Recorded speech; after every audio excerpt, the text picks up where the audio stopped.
दोस्तों, mysterious nights India के इस एपिसोड में आपका हार्दिक स्वागत है। काला जादू का नाम सुनते ही दिमाग में पश्चिम बंगाल का नाम घूमने लगता है, लेकिन भारत से ज़्यादा काला जादू का उपयोग अफ्रीका में होता है, जिसे वुडू के नाम से जाना जाता है। सामान्य लोगों के लिए यह विद्या आज भी एक रहस्य है। तो दोस्तों, आइए जानते हैं काले जादू से जुड़े हुए कुछ रहस्य। बहुत से लोग काला जादू को अंधविश्वास मानते हैं, लेकिन ये एक सच है जिसे कभी नकारा नहीं जा सकता। जानकारों का मानना है कि काला जादू और कुछ नहीं, बस एक बंच ऑफ एनर्जी है जिसे एक स्थान से दूसरे स्थान तक भेजा जा सकता है, या यूं कहें कि एक इंसान से दूसरे इंसान तक भेजा जा सकता है, और इसे law of conservation of energy से समझा जा सकता है, जिसके अनुसार ऊर्जा को ना तो पैदा किया जा सकता है और ना ही इसे खत्म किया जा सकता है। इसके स्वरूप को केवल दूसरे स्वरूप में बदला जा सकता है। अगर ऊर्जा का सकारात्मक उपयोग है तो नकारात्मक उपयोग भी है। आपको यह समझना होगा कि ऊर्जा सिर्फ ऊर्जा होती है, वह ना तो दिव्य होती है और ना ही शैतानी। आप इसे कुछ भी बना सकते हैं, देवता या शैतान। यह बिजली की तरह होती है, जो अगर आपके घर को रोशन करती है तो वह दिव्य होती है। गीता में कहा गया है कि अर्जुन ने भी श्री कृष्ण से यही सवाल पूछा था कि आपका कहना है कि हर चीज ऊर्जा से बनी है और हर चीज दिव्य है।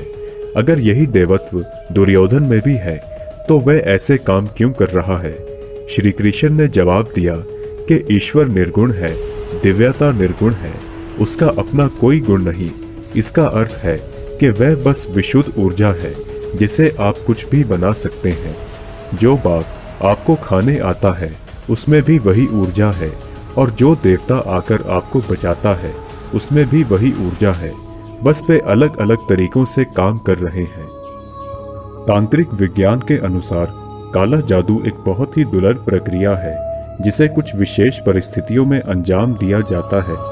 इसे करने के लिए ऊंचे स्तर की जरूरत होती है और कुछ लोग ही इसे करने में सक्षम रह पाते हैं। इस प्रक्रिया में एक गुड़िया जैसी दिखने वाली मूर्ति का उपयोग किया जाता है, जिसे कई तरह के खाने की चीजें जैसे कि बेसन के आटे से बनाया जाता है, और इसमें विशेष मंत्रों से जान डाली जाती है।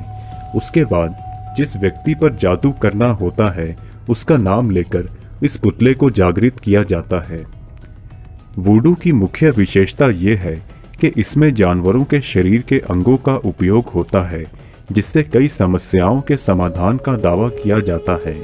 यहाँ तक कि इस जादू से पूर्वजों की आत्मा को किसी भी शरीर में बुलाकर अपना काम करवाया जा सकता है।